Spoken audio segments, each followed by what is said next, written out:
हालिया सैलाब से मुल्क में बदतरीन तबाही हुई। मुतासरीन की बहाली के इकदाम में तमाम इदारों का किरदार काबिल कदर। मुश्तरका काविशों से ही कुदरती आफत का मुकाबला करने के काबिल हुए।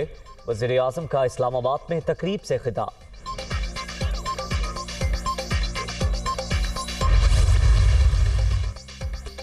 इमरान खान अगर मगर छोड़ें, असम्बली तोड़ें, पंजाब में बदतरीन शिकस्त देंगे। राना सनाउल्लाह का बड़ा चैलेंज। आम इंतखाबात अगले साल अक्टूबर में होंगे। नवाज शरीफ पार्टी को लीड करने पाकिस्तान आएंगे। वफाकी वज़ीर दाखिला की प्रेस कॉन्फ्रेंस।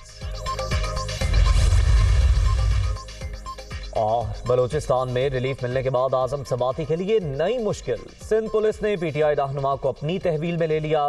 खुसूसी तैयारे के जरिए मुंतकिली।